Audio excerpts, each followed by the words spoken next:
Son las 6:06, miércoles 31 de julio, y aquí en la prueba de ADN ya lo adelantábamos en los titulares y en la conversación previa. Es difícil y complejo el escenario económico, y esto porque el desempleo sigue sobre 7%, y por otro lado las cifras de la industria auguran un débil IMASEC para junio.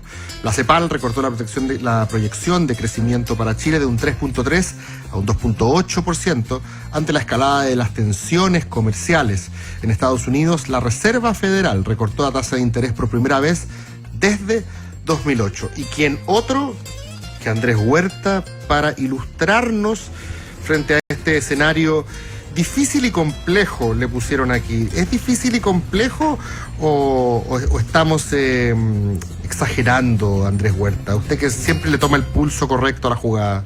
No, y parece un caos lo que tú has dicho, Cristóbal Belolio, particularmente esa ensalada de cifras que tuvimos el día de hoy, muchísimas, partiendo por el desempleo muy temprano que entrega, como siempre, el Instituto Nacional de Estadísticas, el INE, que nos muestra una tasa de desocupación de 7,1%, sigue sobre ese nivel del 7%, pero con una baja en todo caso, de una décima, esto en el trimestre móvil que va de abril, pasando por mayo y hasta el mes de junio, con el inicio del invierno, que es una temporada, como se sabe, donde los empleos son más complejos de crear. Pero a eso se suman otras cifras relevantes, como por ejemplo la producción industrial que decreció 2,8% durante el mes de junio, lo que augura un IMASEC bastante malito para el sexto mes del año y para cerrar el primer semestre de 2019. Una primera mitad del año que, de acuerdo a los analistas, tendría un avance que haría difícil llegar a este 3% que incluso el presidente Sebastián Piñera anhelaba, decía en un matinal durante la última jornada, para que se cumpliera esa expectativa. Conversamos esta mañana en Futuro junto al ex subsecretario de Hacienda, Alejandro Mico, que hizo una crítica respecto al optimismo, a este ánimo más bien positivo de las autoridades económicas, porque incluso podrían ser menos positivas las realidades que se puedan dar de aquí a fin de año. Por eso llamó Mico en esta mañana a poner los pies en la tierra. El tema de poner expectativas excesivas es malo, al final te termina siendo un boomerang que se te devuelve. Creo que haber planteado que simplemente por un cambio de gobierno la economía va a volver a crecer al 4,5 por sí sola no era realista. Me alegra que el ministro de Hacienda sea optimista, sí, pero creo que demasiado optimista más termina siendo un poco contraproducente. Creo que lo que hay que poner más los pies en la tierra y tratar de avanzar en base a lo que tenemos realmente. Sí, bastante ruido, Andrés Huerta, en relación a las cifras que hemos conocido. Segunda contradicción, segundo contrapunto de Mico con Hacienda. Primero fue en relación a la reforma tributaria, lo decíamos, Hacienda pone el énfasis en el crecimiento, dice que no, esto fue nada más que por la aplicación de la operación renta con la última reforma.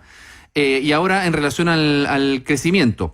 Tú lo decías, hay varias cifras que se están barajando, todas preocupantes. El desempleo, si bien bajó muy poco, sigue siendo algo que está ahí como un fantasma para muchos, en una industria que se está en todos los niveles readecuando. Uno puede ver, por ejemplo, ingresa a algunas tiendas y las funciones que hacían 2 o 3 personas ahora se están concentrando en una, por ejemplo. Muchos dicen, y además esas personas son extranjeros. Pero en relación a las cifras oficiales, además se recoge el tema administrativo, la manera de medirlo de manera administrativa y no ya en base o tanto en encuestas, que era lo que estaba criticando el gobierno. Es decir, estas cifras se ajustan más a lo que estaba exigiendo el gobierno, de que estos fueran datos más concretos y no de encuestas. Eso es lo relevante, porque, a ver, una pelea importante que hubo durante los últimos años, digamos, desde la desaceleración económica del año 2014, es desde dónde se toman las cifras y los datos económicos, particularmente en el empleo, que es un tema súper sensible que todavía tiene temas pendientes. Por ejemplo, ¿qué va a pasar ahí con las cifras de la Superintendencia de Pensiones? ¿Qué va a pasar con lo que recoja el INE? ¿Qué va a pasar con lo de microdatos? Lo conocimos la semana pasada, empleo superior al 8%. Así las cosas, se empiezan también todo esto a mezclar con distintas entidades de economía, como por ejemplo la Comisión Económica para América Latina y el Caribe, la CEPAL, que recortó nuevamente las estimaciones de crecimiento. Hoy día su secretaria ejecutiva, Alicia Bárcena, dio a conocer una caída al 2,8% de esta estimación para este año, desde el 3,3% que se preveía en abril. Y así lo explicaba. Tenemos una perspectiva en el caso de Chile de 2,8. Y esto es porque las tensiones comerciales han repercutido fuertemente en Chile. Lo que le pasa a China le duele a Chile. El IMASEC del primer trimestre de 2019 mostró una desaceleración a un crecimiento interanual de 1,6%, que es menos de la mitad del crecimiento del trimestre anterior. Y luego hubo problemas en la actividad minera, en el caso, por ejemplo, de Chuquicamata. Sí, ya vamos a entrar al IMASEC proyectado. Muchos dicen no va a alcanzar, no va a llegar al 1%. Y si bien es cierto que el barrio está peor, y ahí entregaba las cifras también la CEPAL, la proyección de crecimiento, la nueva estimación, la nueva rebaja de 2,8% llega a ser bastante inquietante. Claro. Hay una... No, de hecho, las... No, sí, Cristóbal. Dos cosas muy puntuales. La primera es, la CEPAL no es un organismo oficial, es un organismo internacional. Consultivo de Naciones Unidas. Exactamente. En este sentido, las cifras que entrega también son una orientación, básicamente. Claro, no es gubernamental, no es interno, es internacional, pero es serio. Ya, Sí, pero, no, claro, pero el Fondo Monetario ¿cuál es el punto? Internacional No sé, también lo es, y A eso voy, fijan un que- 3,2, o sea... Exacto, Hay una un serie de un especulaciones. poco lo mismo que si mañana le dijera el FMI o el Banco Mundial o quizás otro centro de estudio. Eso es lo primero que me gustaría decir. Ahora, puede que tengan razón en la Claro. CEPAL. Y si la tienen, aún así estaríamos creciendo más o menos en el promedio o por sobre el promedio, como decía Gerson, y eso significa que la cosa está mala en general, o no tan buena como se había dicho. Y en O sea, ese caso- la lectura es que estamos respondiendo mejor a un fenómeno que es global, que está afectando a la región. O te lo pongo quizás de una manera incluso menos, porque eso es bastante benevolente. Yo lo pondría quizás de distinta manera. Diría que la gestión de este gobierno no necesariamente ha hecho nada para mejorar o empeorar las condiciones. Básicamente lo que estamos haciendo es lo que veníamos haciendo y lo que podemos hacer dadas las condiciones externas, y que el problema estuvo en la promesa, en verdad. O sea, que lo que se está haciendo no es peor, por así decirlo, de lo que nuestro gobierno puede hacer, sino que sencillamente cuando se prometió que iba a estar mucho mejor, no pasamos 3 pueblos. Y quizá ahí esté todo el problema. Es decir, te lo pongo más claro todavía, más que castigar hoy día al gobierno por su, entre comillas, mala gestión económica, el castigo, si es que viene de algún lado, es por el lado de, oye, nos prometieron que esto iba a andar mucho mejor, y en el fondo estaban pasándose 4 pueblos. Yo creo que aquí es bien ¿No? selectivo, y depende la vara con la que uno quiera medir y la lupa con la que quiera mirar, que al final esto se cruza harto con el componente político, con también las expectativas, con los eslogans de campaña. Obviamente se generan muchas expectativas cuando tú hablas de tiempos mejores. ¿Tiempos mejores sobre qué? Yo creo que esa es una buena pregunta. ¿Sobre el barrio? ¿Tiempos mejores sobre el crecimiento histórico? ¿Tiempos mejores sobre el gobierno anterior? Porque todo depende de la vara con la que De midas acuerdo. para quedarte más o menos conforme. Y yo creo que acá hay algunos que son autocomplacientes y otros que son súper autoflagelantes, y hay algunos a los que le conviene aplicar ciertas varas y otros a los que les conviene aplicar otras. Y al final todo esto está cruzado por la política. El gobierno podrá decir, mire, nosotros estamos creciendo más que el gobierno pasado. Y otros podrán decir, sí, pero está creciendo menos de lo que usted prometió. ¿Con qué vara nos quedamos? Yo creo que al final eso termina siendo súper relativo y a veces también se acomoda bastante. Al no haber ni siquiera concordancia entre estos organismos internacionales y tampoco concordancia entre los expertos nacionales. Lo que yo diría es que más que estas grandes cifras, hay que empezar a medir, siento yo, el crecimiento o el desarrollo o la calidad de vida de las personas de otra manera. Porque yo no sé si a la gente le cambia mucho la vida cuando tú dices que vamos a crecer 2,8 o 3,2. No.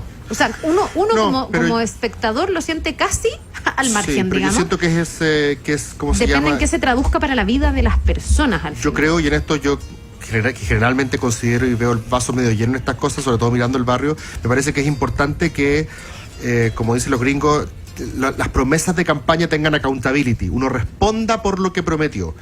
y es bueno que la opinión pública, que los medios de comunicación, que la ciudadanía informada diga, a ver, mira, tú me prometiste esto y me estáis dando esto.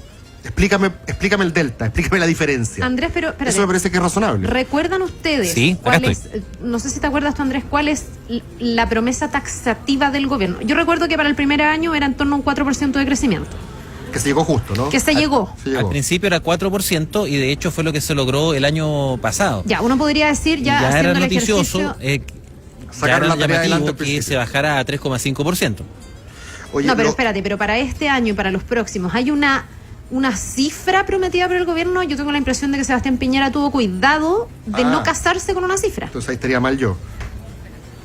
Ahora, Eso es Lo así, que lo averiguamos- nos No sé si acordamos de ustedes eso, ¿no, recuerdan Andrés? una cifra A exacta. ver. Yo sé que para el primer año era 4%, eso sí que lo recuerdo. ¿Dijo algo respecto a los años siguientes?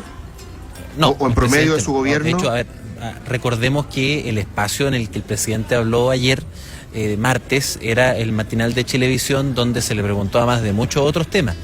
Pero ahí lo que hizo el mandatario fue apuntar al piso de la proyección del gobierno, o sea, que es 3% y el máximo es 3,5%. Hacienda, cuando averiguamos bien cómo les había caído básicamente esta proyección que hizo en televisión el presidente, dijeron que no, que estaba bien, porque era claramente lo mismo que estima el Ejecutivo. Y lo hizo en el informe de Finanzas Públicas, o sea, no hay nada muy distinto. Claro, ahora, pero, respecto- décimas más, décimas menos, probablemente el presidente lo que hizo incluso pudo haber sido hasta redondear. Claro, a la baja, en todo caso. Claro. Lo que no hizo el ministro de Hacienda, por ejemplo, que se fue por el promedio. Ahora, en relación a las proyecciones, ha sido el gobierno quien ha corregido y una otra vez sus cifras a la baja. Sí. Sí. ¿Ah? Este año. Y ya no, de verdad que no me acuerdo cuántas veces han sido, porque han sido bastantes. Y además ha habido corrección a la baja de organismos como el Banco Central, Recuerdo. como en este caso la CEPAL, en fin. Ahora, Andrés, vamos un poco a lo que decía Carla, vamos a lo concreto, a cómo se refleja esto en la economía, digamos, y cómo afecta, o cómo la ciudadanía ve que le afecta más. La proyección del IMASEC, el índice mensual de actividad económica, también preocupa, porque lo decíamos ahí en titulares, no llega al 1% según algunas proyecciones. O sea, conversamos con analistas que nos decían que, por ejemplo, en el caso de Consult, esto llegaría solo a 0,8% para junio, lo que es muy, muy bajo, se inscribiría como uno de los más bajos del año, pero otros, como Itaú, son un poco más optimistas, dicen que iría desde el 1,8% hasta un poquito más que el 2% y décima. O sea, el mercado está dividido también.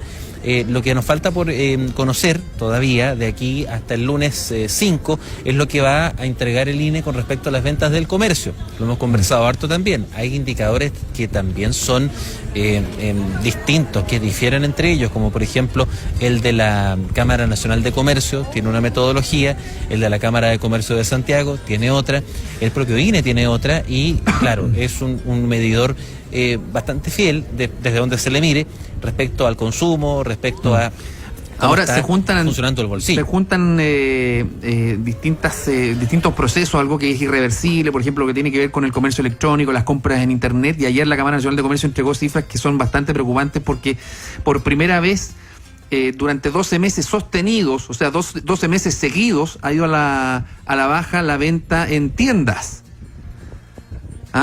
Uno incluso va a multitienda y te cuesta encontrar a alguien que te atienda.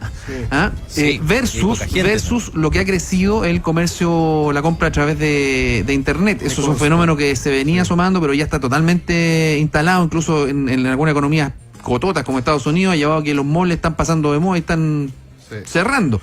Entonces, se juntan muchos fenómenos que, por ejemplo, otro que tiene que ver con cómo afecta la economía y al mercado laboral, la migración, eso es otra cosa. Entonces se juntan cosas que no son positivas en relación a propósito de eso, al movimiento de la economía. Carla y Andrés, les recomiendo que le echen un vistazo a la editorial de La Segunda hoy día, creo que justamente sobre el discurso de la inmigración, que lo conversamos nosotros ayer.